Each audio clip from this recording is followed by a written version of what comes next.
Reinhard Koselleck, Futuro Passado, Contribuição à Semântica dos Tempos Históricos.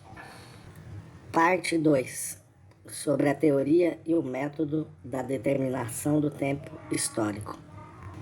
Capítulo 5, História dos conceitos e História social. De acordo com uma conhecida frase de Epiteto, não são os fatos que abalam os homens, mas sim o que se escreve sobre eles. A despeito do ponto de vista histórico, segundo o qual não devemos nos deixar irritar por palavras, a oposição entre pragmata e dogmata é sem dúvida mais complexa do que faz supor a sentença moral de Epiteto. Ela nos faz lembrar a força peculiar às palavras, sem as quais o fazer e o sofrer humanos não se experimentam, nem tampouco se transmitem. A frase de Epiteto faz parte de antiga tradição que se ocupa há muito tempo da relação entre as palavras e as coisas, entre espírito e vida, entre consciência e existência, linguagem e mundo. Mesmo aquele que admite a relação entre a história dos conceitos e a história social não pode se esquivar do peso da influência dessa tradição. Ela chega rapidamente ao campo das premissas teóricas que aqui devem ser focalizadas a partir da prática de pesquisa. Em um primeiro momento, a relação entre a história dos conceitos e a história social parece frouxa e, no mínimo, difícil. A primeira dessas disciplinas se ocupa predominantemente dos textos e vocábulos, ao passo que a outra se serve dos textos apenas para deduzir, a partir deles, a existência de fatos e dinâmicas que não estão presentes nos próprios textos. Constituem objeto da história social a investigação das formações das sociedades ou as estruturas constitucionais, assim como as relações entre grupos, camadas e classes. Ela investiga as circunstâncias nas quais ocorreram determinados eventos, focalizando as estruturas históricas de médio e longo prazos, bem como suas alterações. A história social pode ainda investigar teoremas econômicos, por força dos quais se pode questionar os eventos singulares e os desenvolvimentos políticos dos fatos. Os textos, assim como as circunstâncias de origem a eles associadas, têm aqui apenas um caráter de referência. Os métodos da história dos conceitos, por sua vez, provêm da história da terminologia filosófica, da gramática e filologia históricas, da semasiologia e da onomasiologia. Seus resultados podem ser comprovados pela retomada da exegese textual, remontando sempre de volta a ela. Essa primeira confrontação entre a história dos conceitos e a história social não deixa de ser, certamente, algo superficial. As abordagens metodológicas mostram que a relação da história dos conceitos e da história social é mais complexa do que a simples possibilidade de redução de uma disciplina à outra. Isso pode ser comprovado pela própria natureza do corpus das duas disciplinas. Sem conceitos comuns não pode haver uma sociedade e, sobretudo, não pode haver unidade de ação política. Por outro lado, os conceitos fundamentam-se em sistemas políticos sociais que são, de longe, mais complexos do que faz supor sua compreensão como comunidades linguísticas organizadas sob determinados conceitos-chave. Uma sociedade e seus conceitos encontram-se em uma relação de polarização que caracteriza também as disciplinas históricas a eles associados. É preciso tentar esclarecer a relação das duas disciplinas em 3 níveis. 1. Até que ponto a história dos conceitos segue os métodos históricos, críticos, clássicos, contribuindo com elevada precisão para tornar palpáveis os temas da história social? Neste caso, a análise dos conceitos colabora com a história social, fornecendo-lhe subsídios. Segundo, até que ponto a história dos conceitos constitui uma disciplina autônoma, com métodos próprios, cujo conteúdo e alcance estão definidos plenamente, paralelamente à história social, mas podem eventualmente competir com ela pelo mesmo espaço? Terceiro, até que ponto a história social pode ser praticada sem atender à exigência textual teórica peculiar à história dos conceitos? Delimitaremos as reflexões seguintes entre dois pressupostos. Não se tratará aqui da história da língua, nem mesmo como parte da história social, mas sim apenas da terminologia política e social considerada relevante para o campo da experiência da história social. Além disso, consideraremos preferencialmente os conceitos cuja capacidade semântica se estenda para além daquela peculiar às meras palavras utilizadas comumente no campo político e social. 1. Métodos da história dos conceitos e da história social. A fim de comprovar que a história social não pode prescindir do auxílio que lhe é prestado pelas implicações histórico-críticas da história dos conceitos, daremos um exemplo. Ele provém da época da Revolução Francesa e dos inícios da Revolução Industrial, de um âmbito que é determinante, portanto, para o nascimento da sociologia e das questões problematizadas pela história social. Em suas célebres memórias de setembro de 1807, Hardenberg esboçou as diretrizes para a reorganização do Estado prussiano. Segundo as experiências da Revolução Francesa, a Prússia deveria ser reestruturada, tanto do ponto de vista econômico quanto social. Diz Hardenberg, abre aspas, acima de tudo deve existir uma hierarquia racional que não forneça uma ordem em prejuízo das outras, mas sim que indique aos cidadãos de todas as ordens o seu lugar, determinado conforme a hierarquia de classes e de acordo com as verdadeiras necessidades do Estado, de modo algum considerando suas necessidades como supérfluas. Para entender os princípios programáticos da futura política reformista de Hardenberg, é necessária uma exegese baseada na crítica de fontes que decifre, particularmente, os conceitos neles contidos. Não discutiremos aqui o ponto de vista, corrente há quase meio século, segundo o qual a tradicional distinção entre necessidades verdadeiras e necessidades supérfluas foi transferida da ordem estamental para o Estado. O que chama a atenção é o fato de Hardenberg opor à estratificação vertical de ordens ou estamentos uma estrutura horizontal baseada na hierarquia de classes. Nesse caso, a sociedade estamental é qualificada pejorativamente, pois implica o favorecimento de um estamento perante outro, ao passo que todos os membros de um estamento deveriam ser considerados cidadãos do Estado e, portanto, iguais. Na formulação de Hardenberg, os cidadãos do Estado permanecem membros do estamento.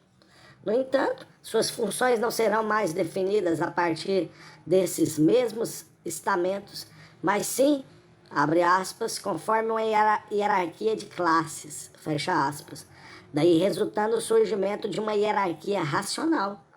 Do ponto de vista puramente linguístico, uma oração assim formulada e recheada de expressões de caráter político e social causa não pouca dificuldade de compreensão, ainda que o sentido político decorra justamente da ambiguidade semântica. No lugar de uma sociedade estamental tradicional, deve entrar uma sociedade de cidadãos do Estado, formalmente igualitária, cuja filiação a classes, a definir economicamente e socialmente, possibilite uma nova hierarquia de Estado. Está claro que o sentido exato pode ser depreendido só a partir do contexto do diário, Memorandum de Hardenberg, mas dever ser igualmente deduzido da situação do autor e dos destinatários. Além disso, é preciso que se considere a situação política e social da Prússia naquela época, como também se deve entender o uso da língua pelo autor por seus contemporâneos e pela geração que o precede, com os quais ele viveu em comunidade linguística. Todas essas questões pertencem ao método histórico crítico tradicional, especialmente ao método da filosofia histórica, ainda que surjam questões que não possam ser respondidas apenas com auxílio dessa metodologia. Isso diz respeito principalmente à estrutura social da Prússia de então, que não pode ser compreendida de maneira satisfatória sem que se proceda a um questionamento de caráter econômico, político ou sociológico. Nossa investigação se limita aos conceitos empregados especificamente naquela oração, mas nos proporciona um auxílio especialmente eficaz para que possamos compreender como propor e responder questões pertinentes à história social. Se partirmos do sentido da oração em direção à constelação histórica dos conceitos ali empregados, como estamento ou ordem, classe ou cidadão, rapidamente perceberemos quantas diferentes camadas da contabilidade social de então encontram-se ali compreendidas. Quando Hardenberg fala de cidadãos do Estado, ele usa um termo técnico que tinha acabado de ser cunhado e que ainda não tinha sido usado pelo Código Civil de Frederico II, o Allgemeines Landrecht, que também polemizava contra a velha sociedade estamental.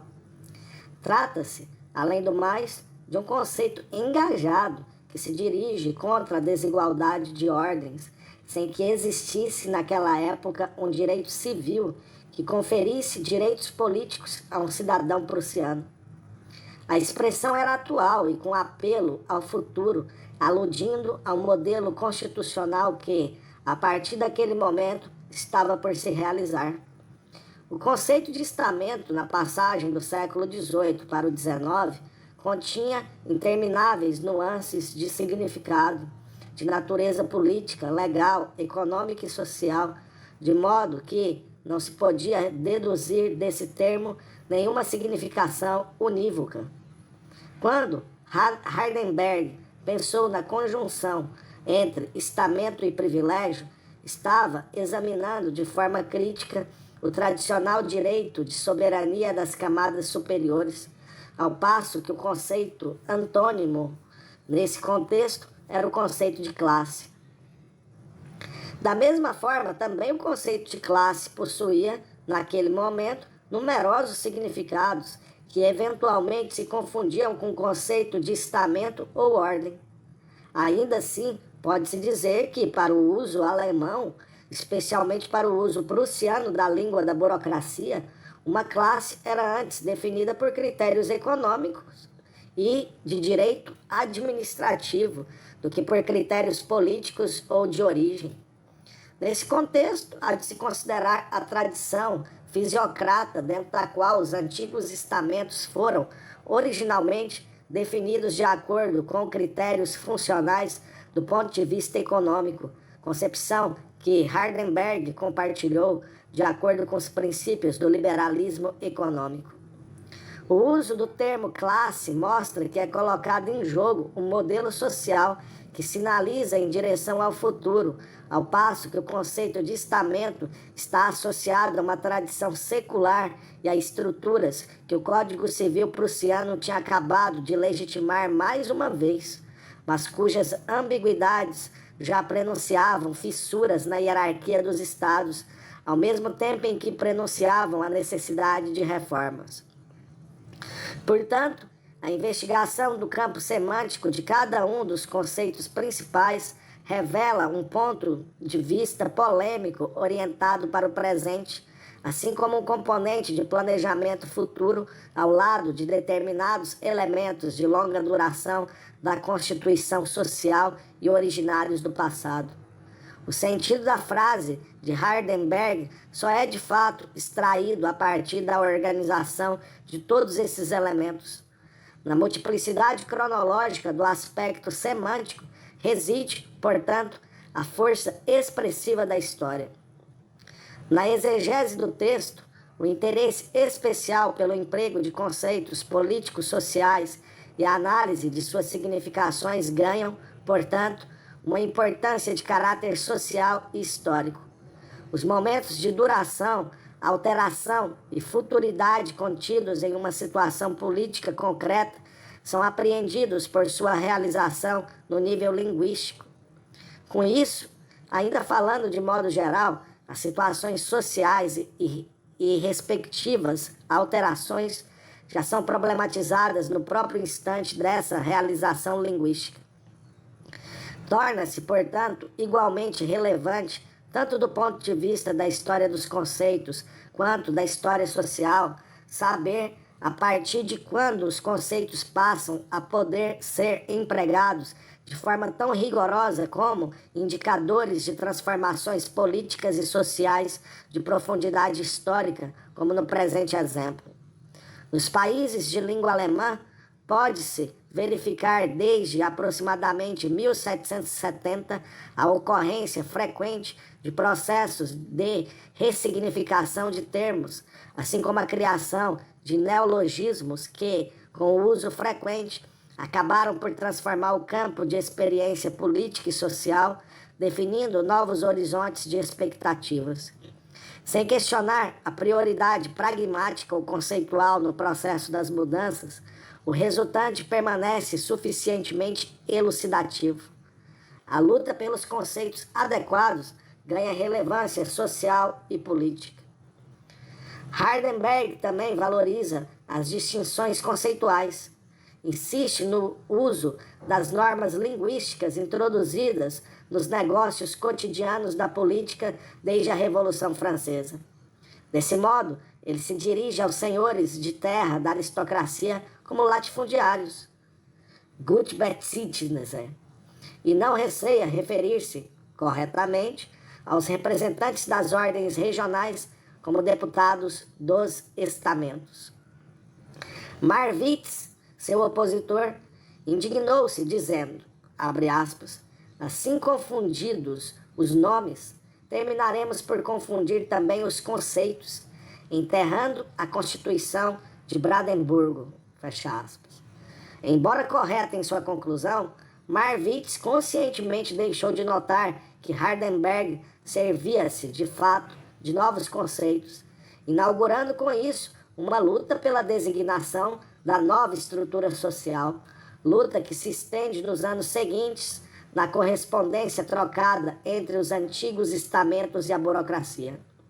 Sem dúvida, Marwitz reconheceu de forma precisa que a manutenção do título legal que tratava de defender dependia da designação da hierarquia estamental. Dessa forma, ele boicotou a missão dos seus pares de estamento ao chanceler, pois eles tinham se registrado como, abre aspas, habitantes, fecha aspas, em Wörner, da comarca de Brandemburgo, termo que certamente poderia usar enquanto se falasse dos, abre aspas, aspectos econômicos. Mas assim que se falasse em nossos direitos, então o termo coabitante, Mettenwohner, destruiria o objetivo da nossa missão, fecha aspas. Com isso, Marwitz recusa-se a dar o passo que seus pares, justamente por razões econômicas, estavam dispostos a dar. Eles procuravam converter seus direitos e privilégios políticos em vantagens econômicas. A batalha semântica para definir, manter ou impor posições políticas e sociais em virtude das definições está presente, sem dúvida, em todas as épocas de crise registradas em fontes escritas. Desde a Revolução Francesa, essa batalha se intensificou e sua estrutura se modificou. Os conceitos não servem mais para apreender os fatos de tal ou tal maneira. Eles apontam para o futuro. Privilégios políticos, ainda por serem conquistados, foram formulados primeiro na linguagem, justamente para que pudessem ser conquistados e para que fosse possível denominá-los.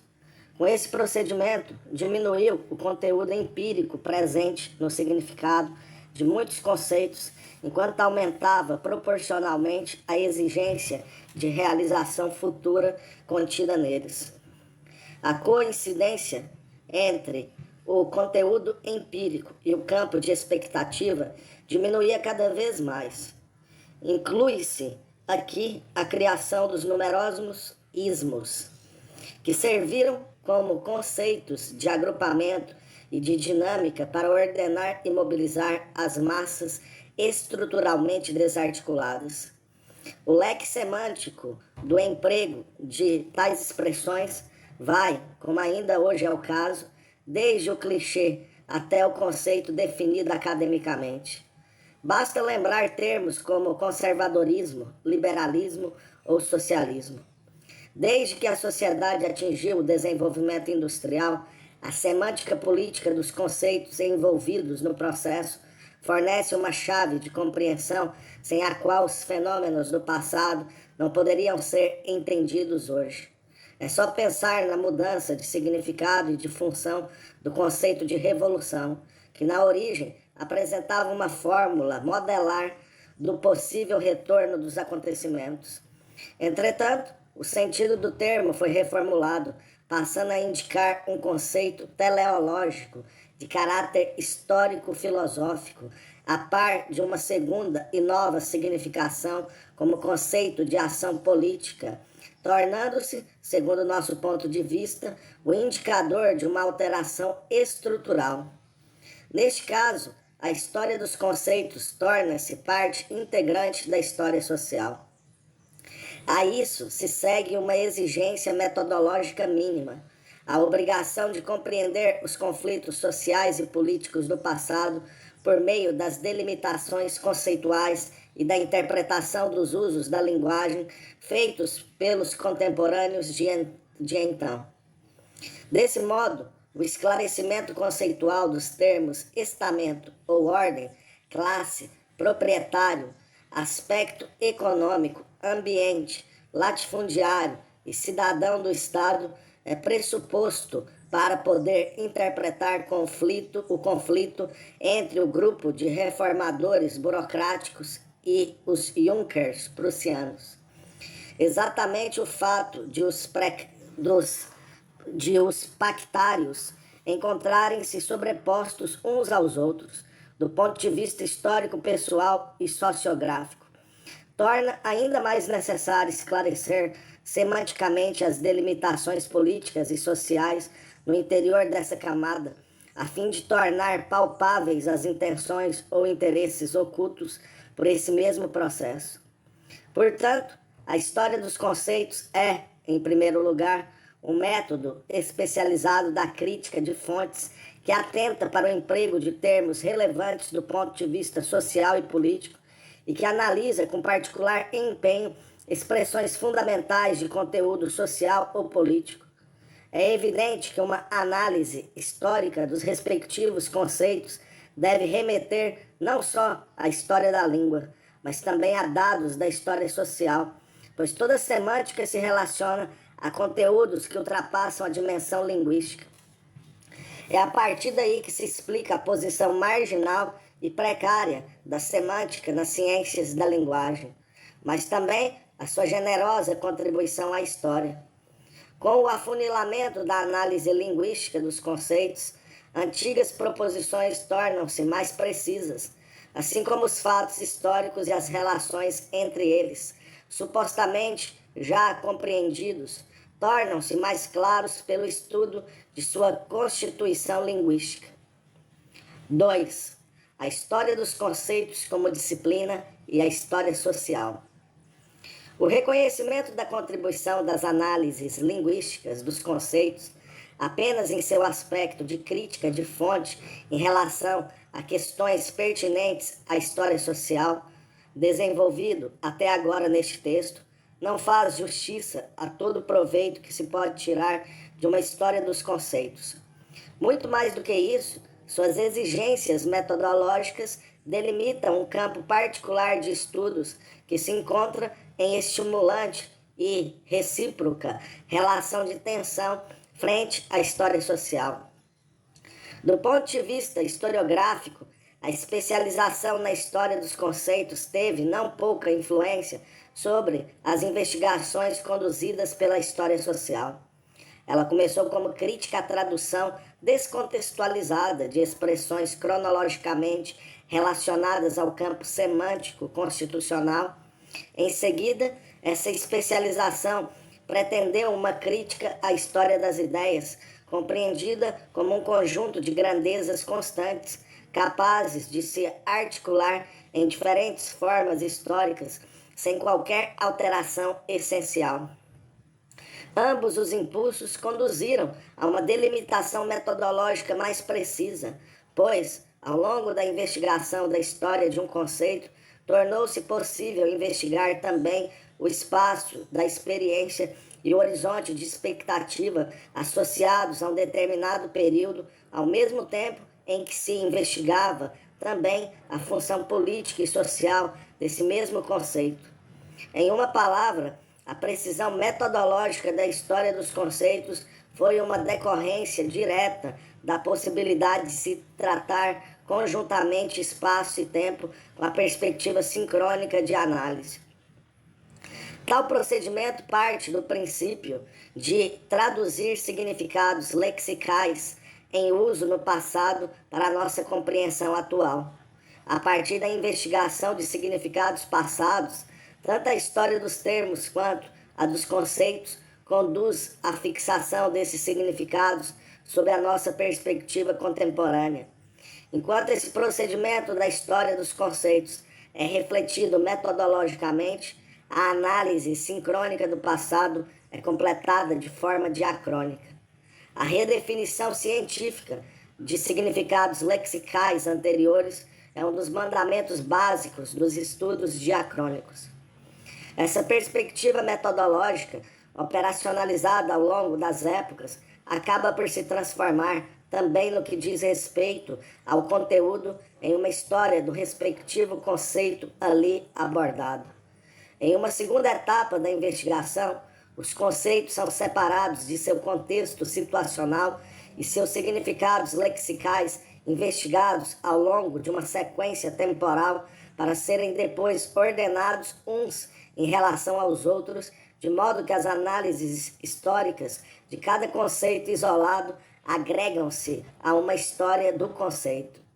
Finalmente, nesse estágio da investigação, o método histórico-filológico se sobressai por seu caráter histórico-conceitual. É finalmente nesse estágio que a história dos conceitos perde seu caráter subsidiário em relação à história social. De igual forma, aumenta o rendimento social e histórico da investigação. Exatamente quando se focaliza a duração ou a transformação dos conceitos sob uma perspectiva rigorosamente diacrônica, a relevância histórica e social dos resultados cresce. Por quanto tempo permaneceu inalterado o conteúdo suposto de determinada forma linguística? O quanto ele se alterou, de modo que, ao longo do tempo, também o significado do conceito tenha sido submetido a uma alteração histórica? É apenas por meio da perspectiva diacrônica que se pode avaliar a duração e o impacto de um conceito social ou político, assim como das suas respectivas estruturas. As palavras que permaneceram as mesmas não são, por si só, um indício suficiente da permanência do mesmo conteúdo ou significado por elas designado. Assim, o homônimo burguês, Burger, é vazio de significado, se não for examinado pela perspectiva da mudança de sentido do conceito de cidadão ou habitante da cidade, Stadtbürger. Por volta de 1700, para o cidadão do Estado, Staatsbürger. Por volta de 1800 e, por fim, para burguês, Bürger, no sentido de não proletário, por volta de 1900.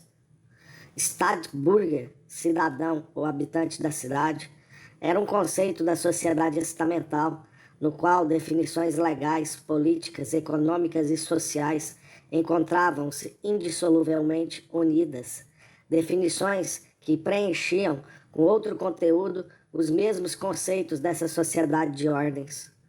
Por volta do fim do século XVIII, Stadtbürger deixou de ser definido no Código Civil com critérios positivos, como fora a princípio, passando a ser definido por meio de critérios negativos, isto é, como não pertencendo nem ao campesinato nem à nobreza.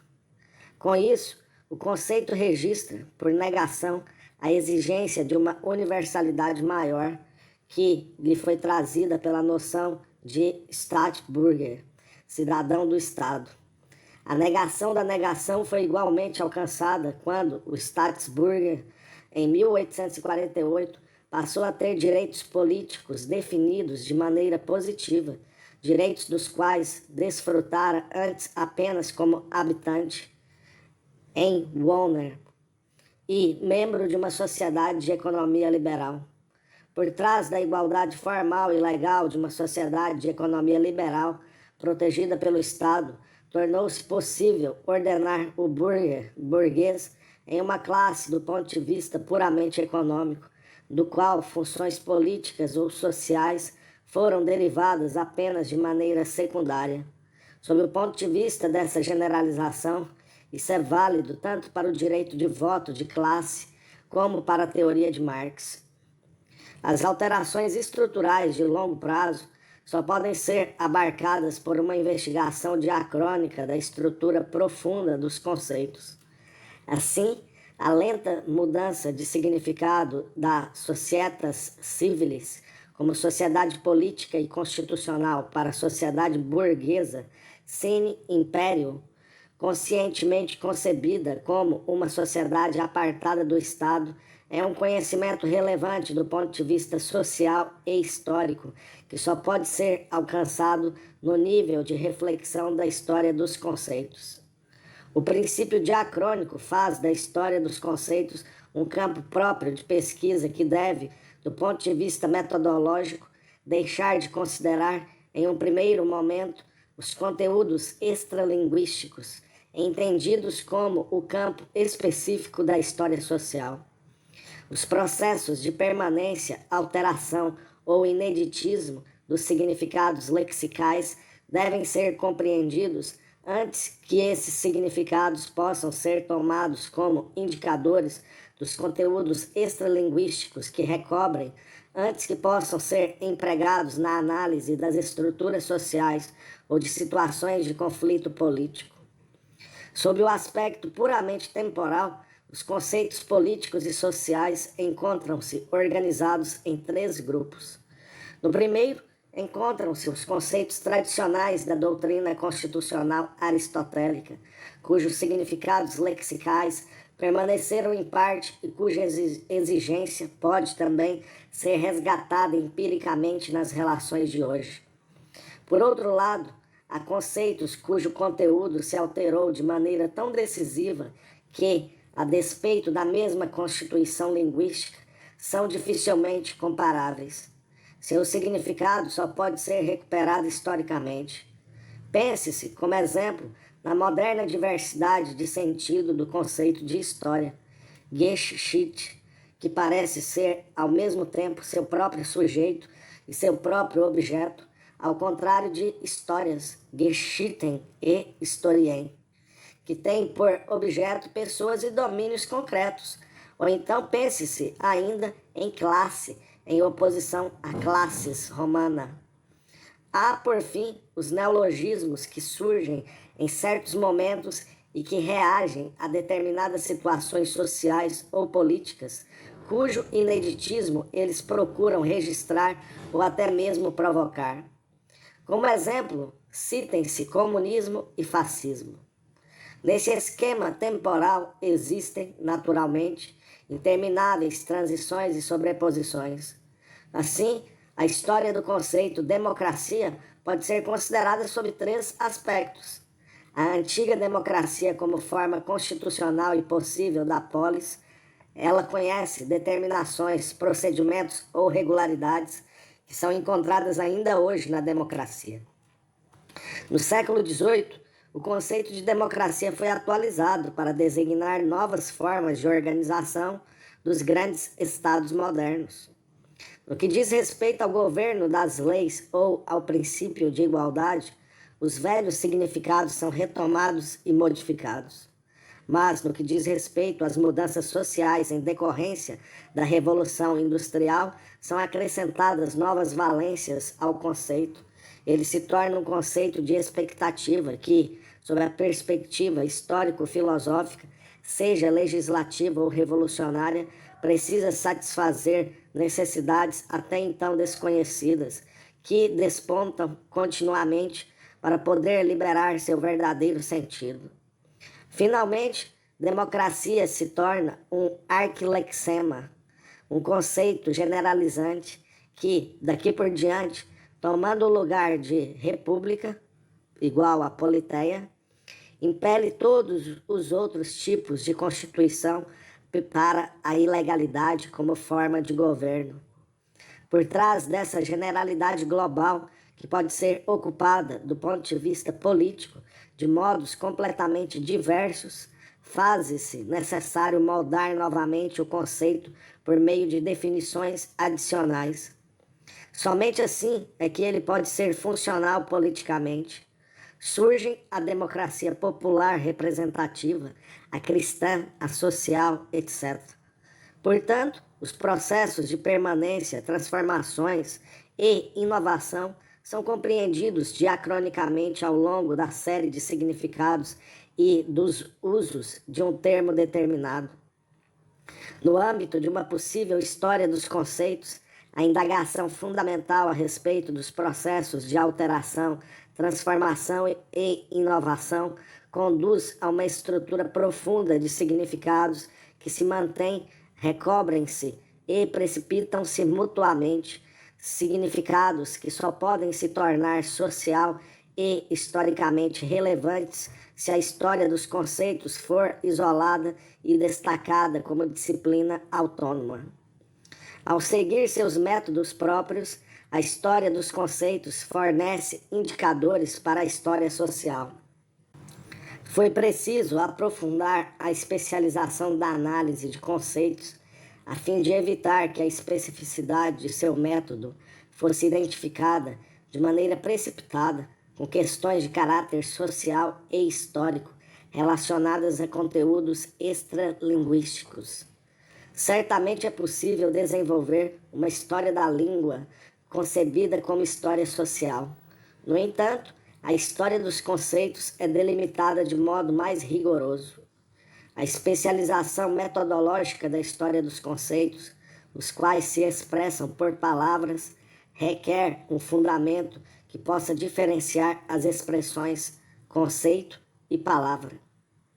Ainda que o triângulo linguístico constituído por significante, designação, significado, conceito e coisa seja usado em suas mais diferentes variantes, no campo das ciências históricas existe, do ponto de vista pragmático, uma diferença sutil.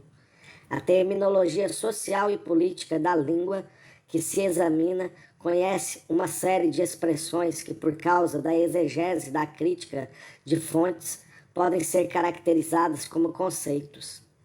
Todo conceito se prende a uma palavra, mas nem toda palavra é um conceito social e político. Conceitos sociais e políticos contêm uma exigência concreta de generalização, ao mesmo tempo em que são sempre polissêmicos. A par disso, são entendidos pelas ciências históricas sempre como palavras, pura e simplesmente. Assim, uma identidade de grupo pode ser articulada ou produzida, do ponto de vista exclusivamente linguístico, por meio do uso enfático da palavra nós. Conceitualmente, esse procedimento pode ser apreendido apenas quando a palavra nós for usada em associação com os coletivos, nação, classe, amizade, igreja, etc. A generalização do uso de nós é concretizada pelas expressões citadas, mas no nível de uma generalização conceitual. A transformação de uma palavra em conceito pode também ter um caráter homogeneizante, conforme seu uso na língua examinada. Isso se deve, primeiramente, à ocorrência de polissemia, da qual compartilham tantas palavras quanto os conceitos, quando entendidos apenas como palavras. Reside aí também sua qualidade histórica comum.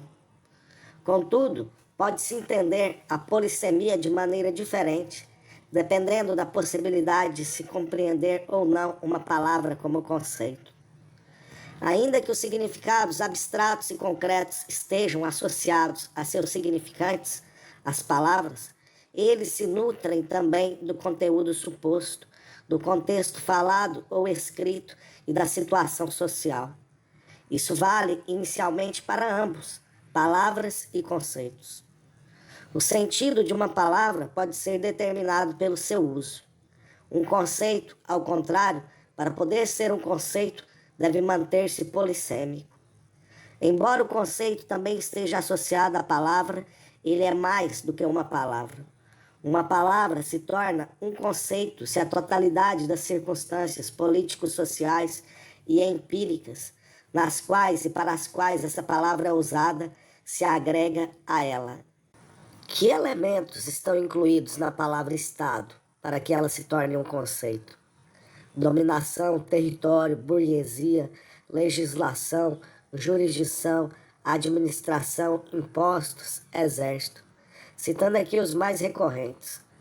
Esses conteúdos diversos, com sua terminologia própria, mas também com sua qualidade conceitual, estão integrados no conceito Estado e abrigam-se sob um conceito comum.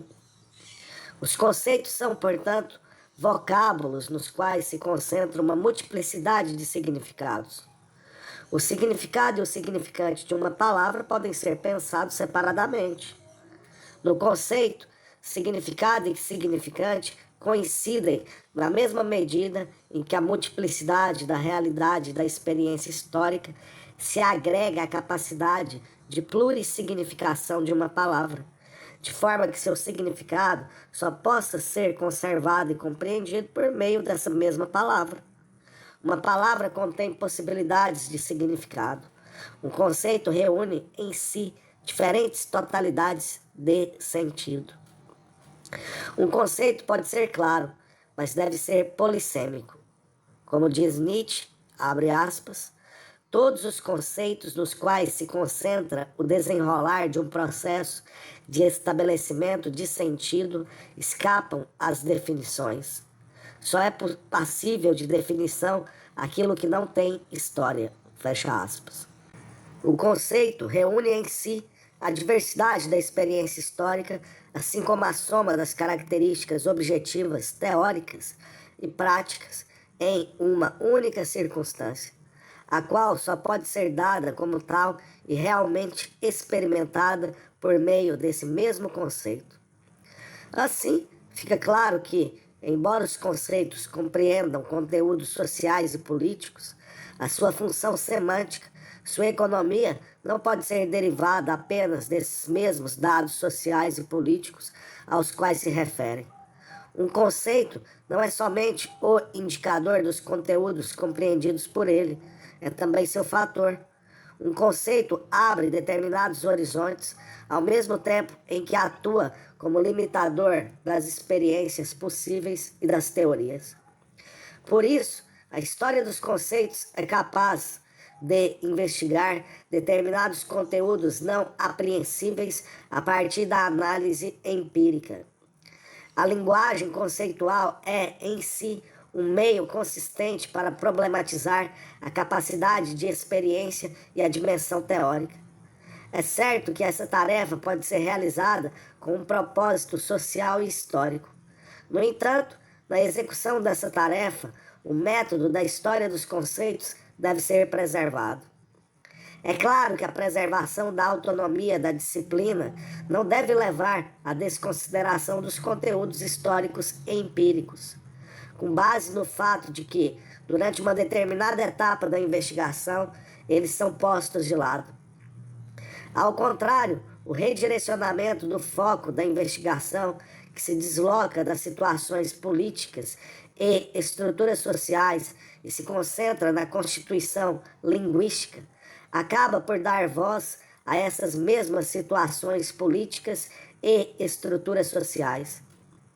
A história dos conceitos como disciplina autônoma está sempre associada a acontecimentos e situações políticas ou sociais, mas apenas aqueles que já tenham sido compreendidos e articulados conceitualmente na língua-fonte.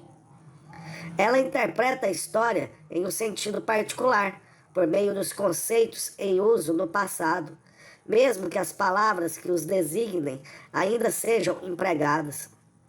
Assim como também entende os conceitos historicamente, ainda que seu antigo emprego deva ser redefinido em nosso uso contemporâneo da língua.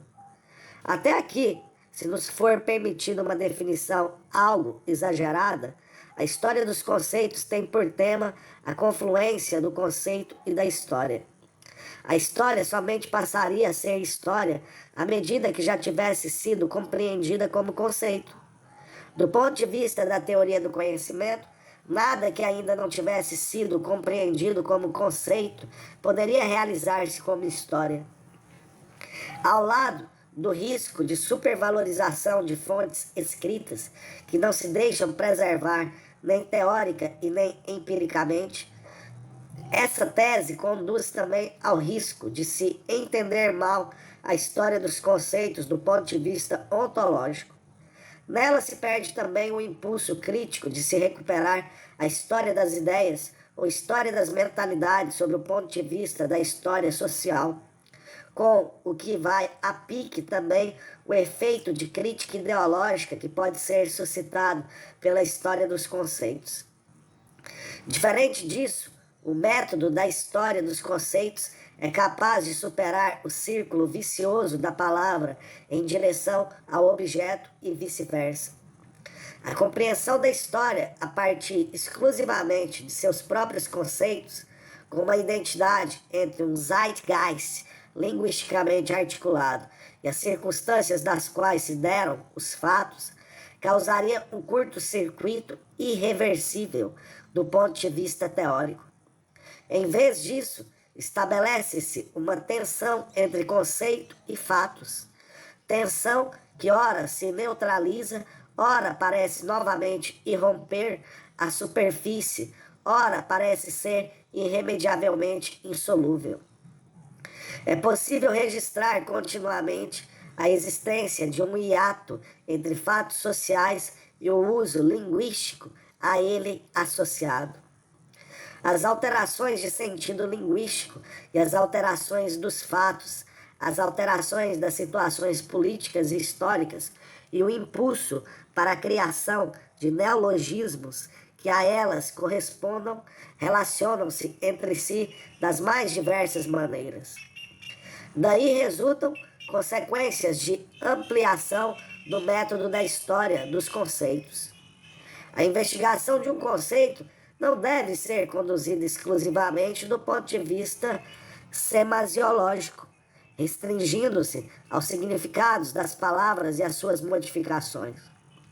Uma história dos conceitos deve sempre considerar os resultados obtidos a partir da investigação histórica do ponto de vista espiritual, intelectual e material. Acima de tudo, a história dos conceitos deve alternar entre a abordagem semasiológica e a onomasiológica. Isso significa que ela deve registrar as diferentes designações para os fatos idênticos, de forma que lhe seja possível explicar o processo de cunhagem dessas designações em conceito. Exemplo disso é o fenômeno da secularização, o qual não pode ser explicado exclusivamente a partir da análise desse único vocábulo. No contexto da história da língua alemã, deve-se recorrer paralelamente a termos como Verweltlichung, mundanização, ou Verzeitlichung, temporalização.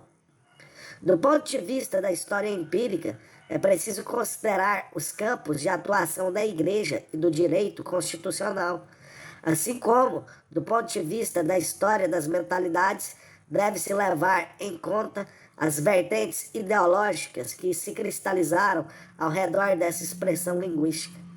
É preciso, portanto, proceder a essa investigação antes que se possa compreender de forma cabal o conceito de secularização como fator e indicador da história assim designada.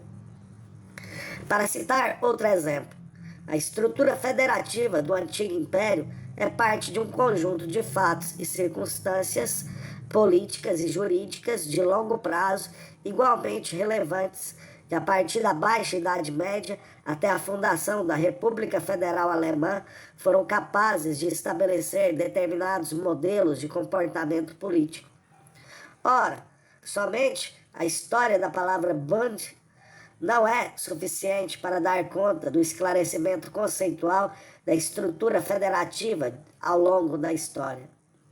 Acompanhemos aqui um esboço rudimentar do conceito. O termo Bund é, na linguagem jurídica alemã, uma formação relativamente tardia do século XIII. As Bundesversammlungen, associações, embora não subordinadas a expressões latinas como foedus, unio, liga, societas e outras, só podiam ser expressas na linguagem jurídica alemã de forma ligeira no registro da linguagem oral. É somente na soma das já consolidadas e então denominadas Verbundnisse que se condensaria a expressão institucional Bund. Somente com a crescente experiência federativa é que se alcançou a generalização linguística que, por conseguinte, serviu para formar o conceito Bund. Desde então, tornou-se possível refletir conceitualmente sobre o comportamento de um Bund em relação a um Estado ou Império, Reich, e sobre a constituição de um Reich como um Bund. Entretanto, essa possibilidade teórica quase não foi usada na Idade Média tardia.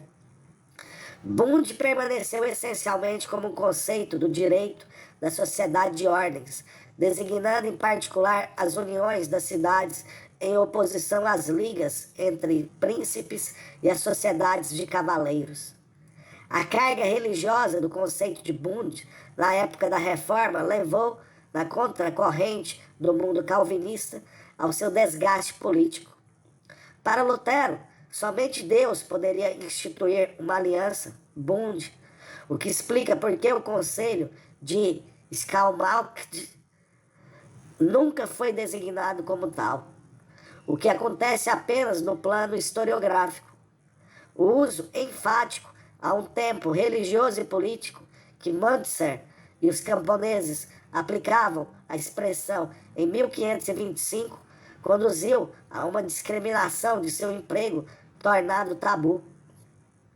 Como termo técnico do direito constitucional, foi, por essa razão, suplantado por expressões intercambiáveis e neutras como liga e união, em torno dos quais se reagruparam os partidos confessionais.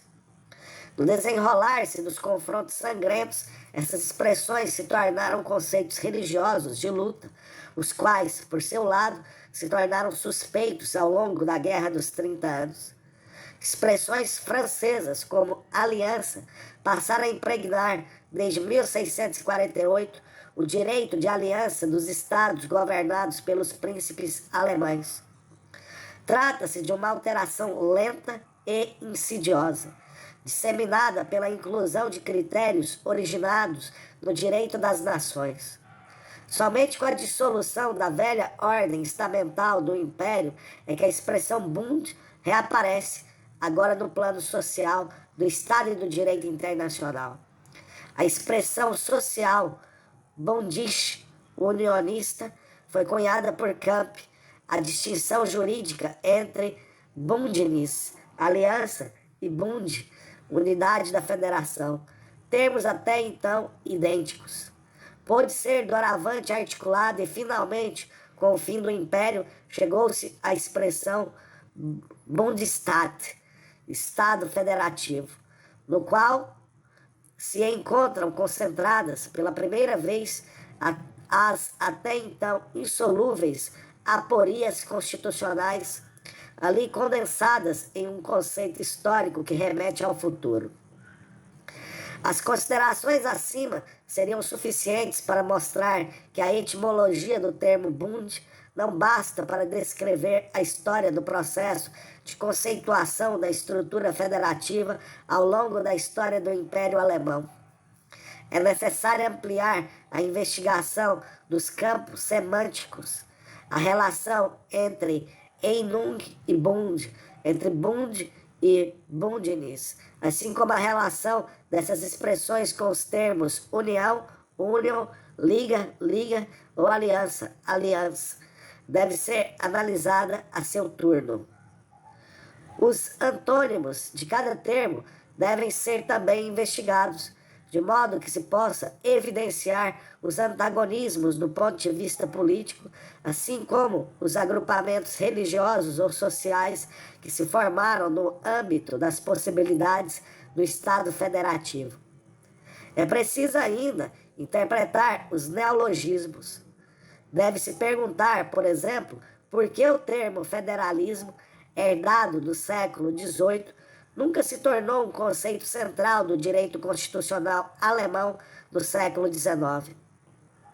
Não é possível verificar o valor de um termo como conceito válido para o complexo social ou para as confrontações políticas, sem incluir os conceitos paralelos ou contrários, sem se reportar a uma ou outra noção geral ou particular e sem se registrar a intersecção entre as duas expressões.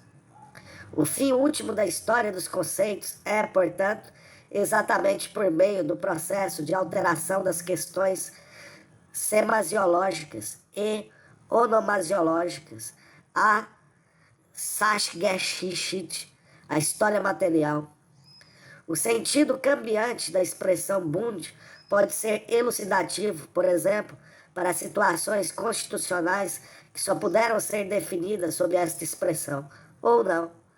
A elucidação, de trás para frente, a partir da definição atual do uso anterior da palavra, abre perspectivas novas sobre a história constitucional. Investigar se a expressão Bund foi usada como conceito jurídico da administração estatal, como conceito de prognóstico religioso, como conceito de organização política ou como meta final do direito das nações, por exemplo, na expressão Völkerbund, Liga das Nações, termo criado por Kant, significa encontrar as distinções que articulam a história também, abre aspas, na sua materialidade, fecha aspas. Dito de outra forma, a história dos conceitos não é um fim em si mesma, ainda que tenha um aparato metodológico próprio.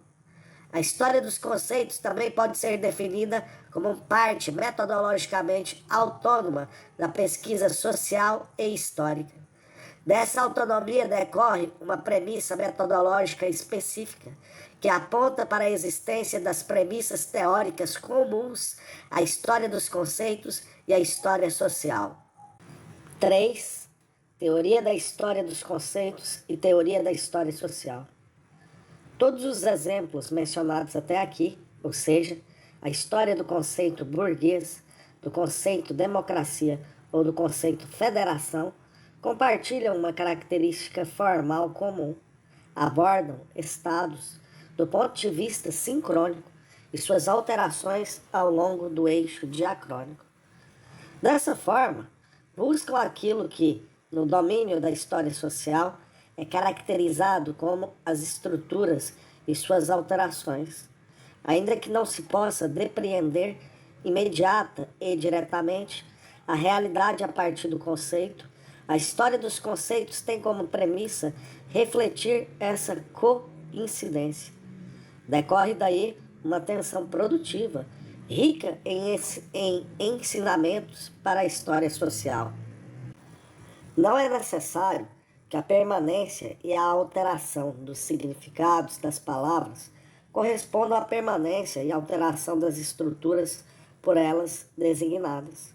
O método da história dos conceitos é uma condição sine qua non para as questões da história social, exatamente porque os termos que mantiveram significado estável não são, por si mesmos, um indício suficiente da manutenção do mesmo estado de coisas do ponto de vista da história dos fatos.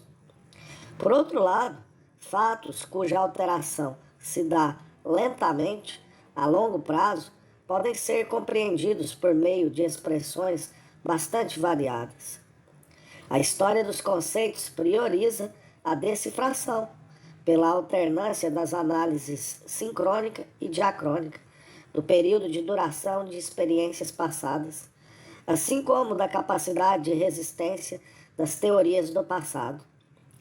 No câmbio das perspectivas sincrônica e diacrônica, podem se tornar visíveis as disjunções entre antigos significados lexicais referentes a um fato ou circunstância não mais existentes, assim como podem surgir novos significados da mesma palavra.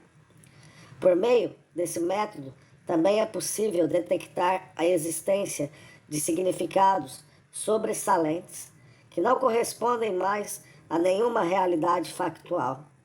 Por fim, pode-se ainda verificar que certos fatos transparecem em um conceito por obra de um significado que permanece inconsciente ao usuário padrão da língua. A retrospectiva diacrônica pode dar acesso a camadas de significado que permanecem encobertas no uso espontâneo da língua.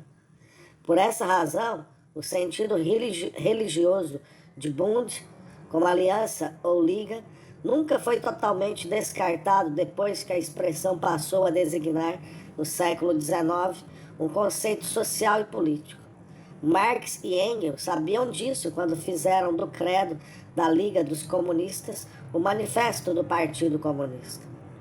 A história dos conceitos põe em evidência, portanto, a estratificação dos significados de um mesmo conceito em épocas diferentes. Com isso, ela ultrapassa a alternativa estreita entre diacronia ou sincronia, passando a remeter à possibilidade de simultaneidade da não simultaneidade que pode estar contida em um conceito. Dito de outra maneira, ela problematiza algo que faz parte das premissas teóricas da história social, ao avaliar as diferenças de curto, médio ou longo prazos, ao sopesar as diferenças entre acontecimentos e estruturas.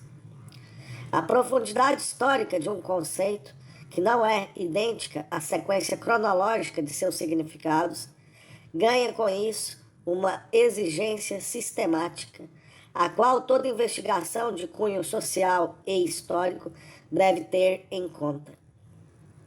A história dos conceitos trabalha, portanto, sob a premissa teórica da obrigatoriedade de confrontar e medir permanência e alteração, tendo esta como referência daquela. Enquanto seus procedimentos tiverem como médium a linguagem, a das fontes e a científica, esse pressuposto estará refletindo premissas teóricas que devem ser consideradas também por uma história social relacionada ao conteúdo material da história. Os estudos linguísticos têm por fundamento universal a constatação de que cada significado lexical tem um alcance que ultrapassa aquela singularidade que, por sua vez, pode ser atribuída ao acontecimento histórico. Cada palavra mesmo cada substantivo comprova as suas possibilidades linguísticas para além do fenômeno particular que ela caracteriza e ou denomina em certo momento. Isso vale igualmente para os conceitos históricos, ainda que eles sirvam, em um primeiro momento, para unir conceitualmente, em sua singularidade, experiências complexas. Uma vez cunhado, um conceito passa a conter em si, do ponto de vista exclusivamente linguístico, a possibilidade de ser empregado de maneira generalizante, de construir tipos ou permitir ângulos de vista para comparação. Quem trata de determinado partido, de determinado estado ou de determinado exército, tem que fazer escolhas linguísticas ao longo de um eixo que pressupõe todos os partidos, todos os estados e todos os exércitos em sua materialidade linguística. Uma história dos conceitos correspondentes induz, portanto, questões estruturais que a história social tem de responder. Os conceitos não nos instruem apenas sobre o caráter singular de significados passados. A par disso, eles contêm possibilidades estruturais. Tratam-se simultaneidades como não simultaneidades, as quais não podem ser depreendidas por meio da sequência dos acontecimentos na história. Conceitos que abarcam fatos, circunstâncias e processos do passado tornam-se, para o historiador social que dele se serve em sequência, categorias formais, estabelecidas como condição de existência de uma história possível. Apenas por meio dos conceitos providos de capacidade de duração, de uma economia de repetição de seu uso e, ao mesmo tempo, dotados de referencial empírico, ou seja, conceitos providos de uma capacidade estrutural, é que são capazes de deixar o caminho livre para que uma história antes tida como real possa hoje manifestar-se como possível, logrando, assim também, ser representada. Isso se torna ainda mais nítido quando a relação da língua-fonte com a linguagem científica é analisada sob a perspectiva da história dos conceitos. Toda historiografia se movimenta em dois níveis. Ou ela examina fatos já articulados linguisticamente, ou ela reconstrói fatos não articulados linguisticamente no passado, mas que, com a ajuda de determinados métodos e a coleta de indícios, podem ser de alguma maneira recuperados. No primeiro caso, os conceitos recebidos da tradição servem de acesso heurístico para compreender a realidade passada. No segundo caso, a história, historie, se serve ex post de categorias acabadas e definidas, que são aplicadas sem que possam ser identificadas nas fontes. Desse modo, estabelecem-se premissas teórico-econômicas para analisar o capitalismo nascente com categorias que, na época, eram desconhecidas. Ou então, desenvolvem-se teoremas políticos que são aplicados a situações constitucionais passadas, sem que por isso tenha-se que convocar uma história alternativa. Nos dois casos, a história dos conceitos evidencia a diferença que predomina entre o núcleo conceitual do passado e o núcleo conceitual contemporâneo, seja porque ela traduz o antigo uso linguístico ligado às fontes, de modo a defini-lo para a investigação contemporânea, seja porque ela verifica a capacidade de rendimento das definições contemporâneas de conceitos científicos. A história dos conceitos abrange aquela zona de convergência na qual o passado, com todos os seus conceitos, adentra os conceitos atuais. Ela necessita, portanto, de uma teoria sem a qual seja impossível compreender, no mesmo tempo, convergências e divergências. É reconhecidamente pequeno o alcance de uma investigação que, repetindo um exemplo conhecido, derive do emprego da palavra Estado. Status etat, o fenômeno do Estado moderno, como foi feito recentemente em uma obra fundamental. Ora, uma questão a qual sempre vale a pena recorrer é a seguinte: por que somente em determinada época certos fenômenos são reunidos em um conceito comum? A linguagem do direito prussiano, a despeito de uma burocracia administrativa e de um exército há muito tempo estabelecidos, somente em 1848 legalizou a união dos estados prussianos em um só estado, numa época, portanto, em que a sociedade de economia liberal tinha relativizado as diferenças entre os diversos estamentos, ao mesmo tempo em que criara um proletariado presente em todas as províncias. O Estado prussiano foi batizado, na linguagem jurídica, primeiramente como um Estado constitucional burguês.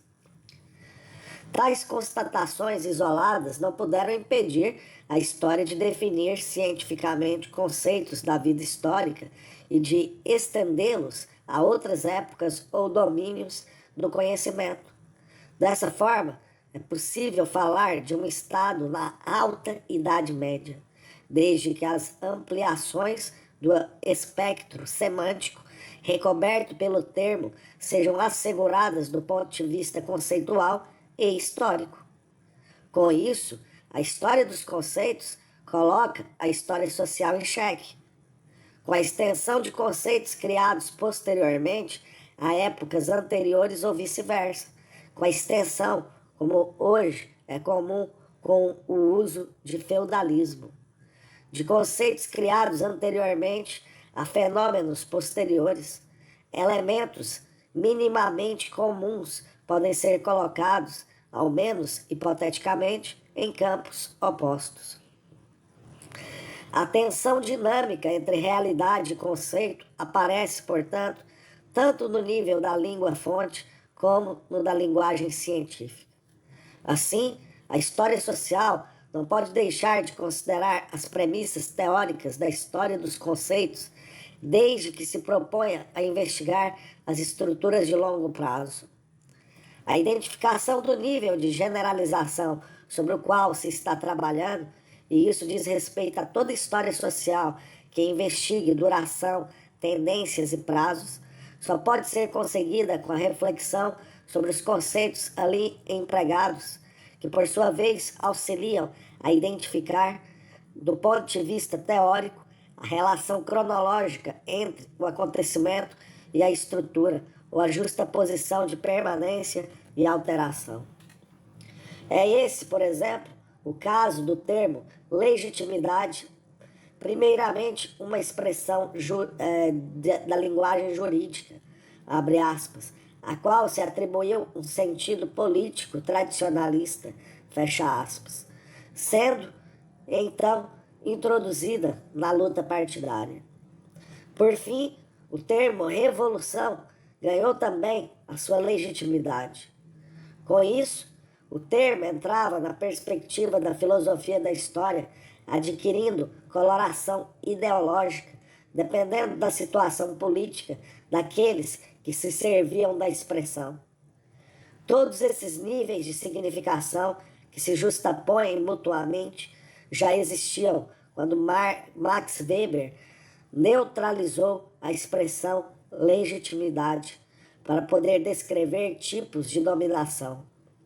Com isso, a partir de um reservatório empírico pré-existente de significados possíveis, ele elaborou um conceito científico suficientemente formalizado e generalizante para poder descrever alternativas constitucionais de longa duração, mas também alternativas cambiantes e entrecruzadas entre si, capazes de esclarecer, abre aspas, as singularidades, fecha aspas, históricas, a partir das estruturas internas a elas peculiares. A história social que queira proceder de maneira precisa não pode abrir mão da história dos conceitos, cujas premissas teóricas exigem proposições de caráter estrutural. Tradução de Vilma Patrícia Mas e Fabiana Angélica do Nascimento. Revisão de Marcos Valério Murad.